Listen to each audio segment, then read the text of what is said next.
The ticker says 71. Tokyo is paying 130. That's not a premium spike. That's a system split in half. When paper and physical separate by 80%, the market isn't stressed. It's already broken. And what comes next isn't theoretical anymore. Normal friction costs a few dollars. Minting, shipping, dealer spread, maybe $10 on a rough day. $59 beyond that isn't logistics. That's panic buying an escape route. Tokyo buyers aren't negotiating silver. They're paying any price for something that holds weight when currency feels like it's evaporating. And they're paying it right now. Here's what that means. Western price is a promise. A contract line. A number that settles in cash if someone decides it should. Tokyo price is metal you can grip. So if silver is 71 in New York and 130 in Tokyo, where is the arbitrage? Where are the smartest players on Earth executing the easiest trade on Earth? Buy cheap, ship expensive, pocket the gap, repeat until prices snap back together. That's what's supposed to happen. That's the policeman. The policeman didn't arrive, which means the bridge is gone. That spread is the smell of something breaking. China controls massive refined silver output. When China tightens export licensing, the rest of the world loses its flexibility buffer exactly when inventories are already razor thin. And here's the chain. Big industrial bars need refining into retail sizes, then securing, then transport, then customs clearance, then delivery into a market with actual buyers waiting. If one gear jams, the whole line stalls. Right now, multiple gears are jammed. Refining is a choke point. Flights are a choke point. Insurance is a choke point. But the real choke point is the one no one wants to name. Availability.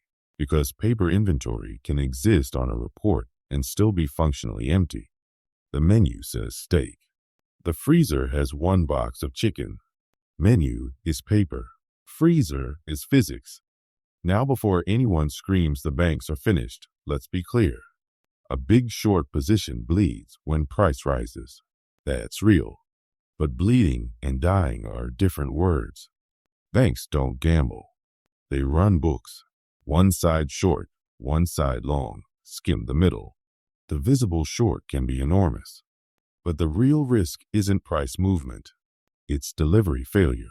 Price pain gets financed. Delivery failure is a reputation bomb.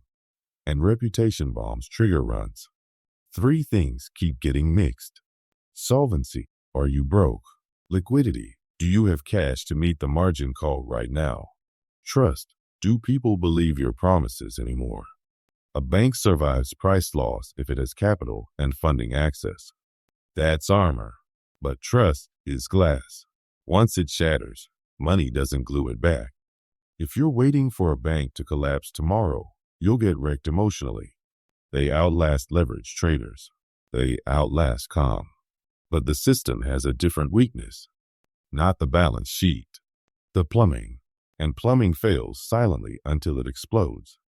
This is where the Japan premium stops being a headline and becomes a signal flare.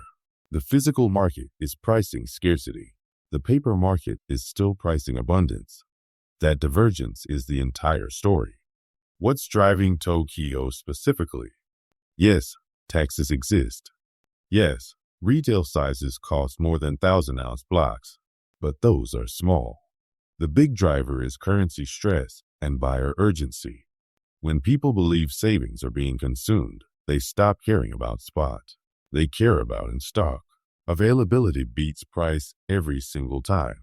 And Japan isn't isolated. January 1st, China's new export controls on strategic dual-use materials went live.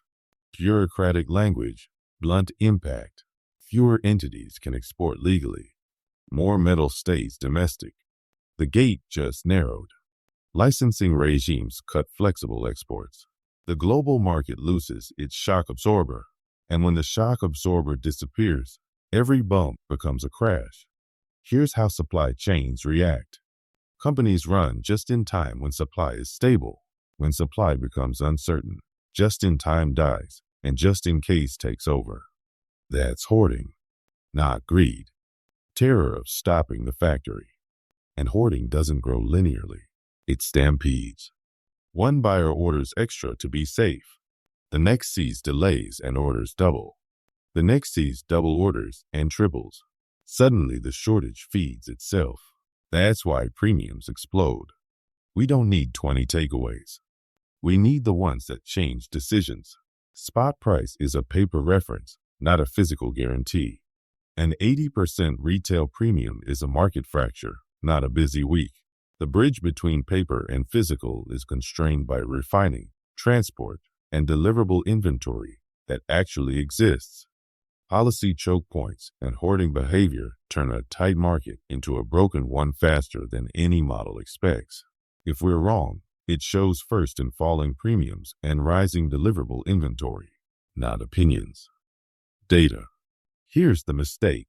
People see Tokyo paying 130 and think they should buy anywhere at any price.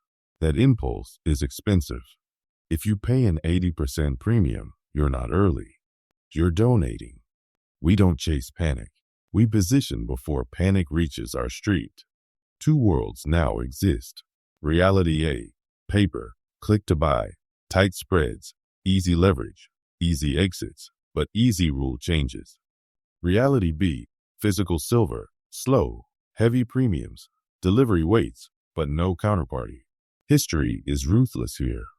Physical reality eventually drags paper back to earth. Paper can lie for a while. It cannot lie forever. Let's talk about why arbitrage is dead. If the spread is gigantic and banks still aren't closing it, either they can't move metal fast enough or the metal isn't truly available to move. That second option is the nightmare, because if a major player tries to pull large tonnage and hits delays, restrictions, or cash settlement pressure, the market learns a new word. Maybe. Maybe you won't get it. Maybe you'll get cash. Maybe the contract isn't what you thought. And maybe is how runs ignite. Inventory gets tricky. Some reported metal is deliverable. Some is stored. Stored doesn't mean for sale. Stored can be someone else's bar in the same vault with your name not on it. If that owner believes physical is heading toward triple digits, they won't volunteer bars to cap the price. The only inventory that matters in a squeeze is inventory that can actually leave. When that deliverable pile gets thin, paper promises become expensive to honor. That's when exchanges reach for their final weapon. Rule changes. We've watched it before. When pressure becomes existential, exchanges restrict buying, raise margins, force liquidation, settle in cash. They call it stability. Stability for the system, not your position. This is why we don't confuse winning the narrative with winning the trade. If we try to beat them with leverage inside their casino, we're playing on their table. If we own the asset outside the casino, we're playing a different game entirely. Let's map the next 12 months. Even if the destination is higher, the road will be violent. Banks and exchanges still control speed, margin requirements, temporary halts, the volatility lever. Expect whiplash.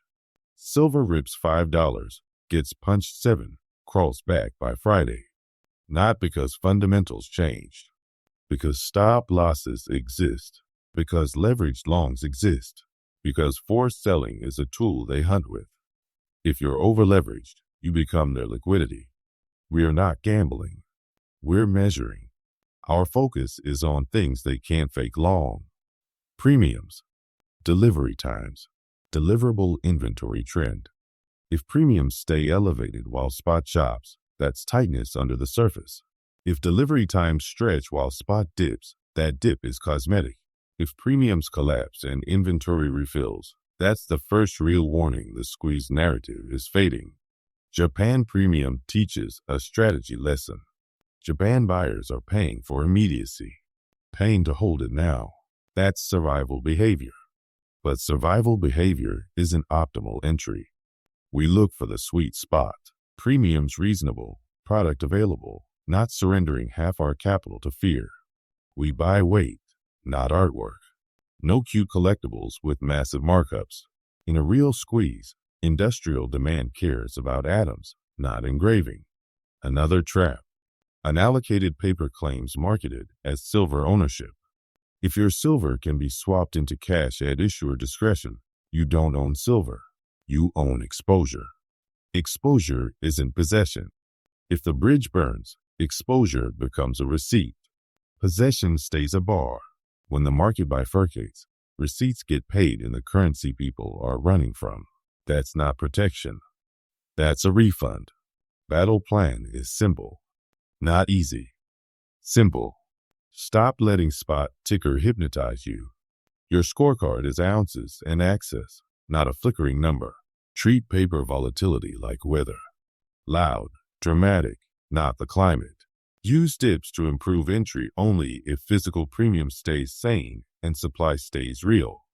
Don't chase 80% premiums unless you're buying for immediate survival and accept the cost. Watch the signals.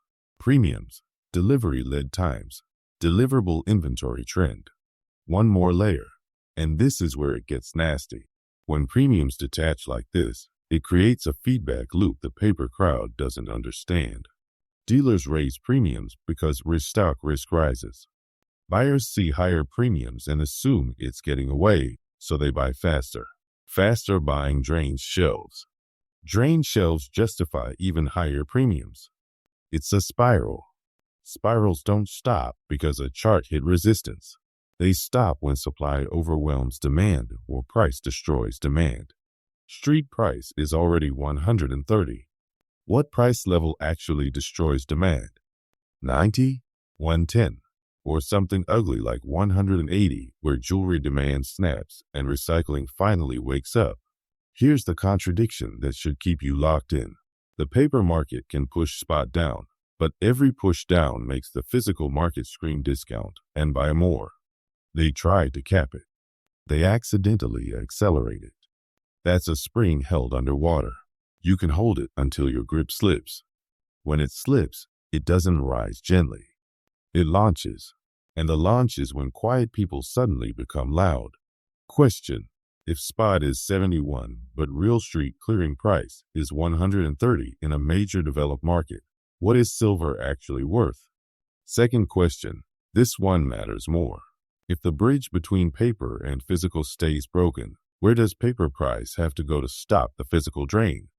Because if the drain continues, someone pays up. Either paper price rises or physical disappears. If physical disappears, paper price becomes a number with no product behind it.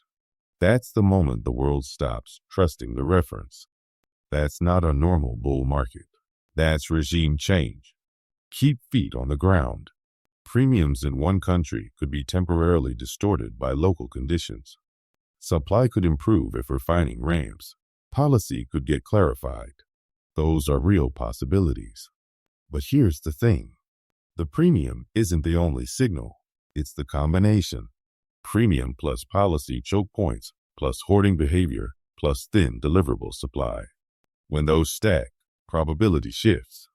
And when probabilities shift, we don't predict. We position. Here's the final warning.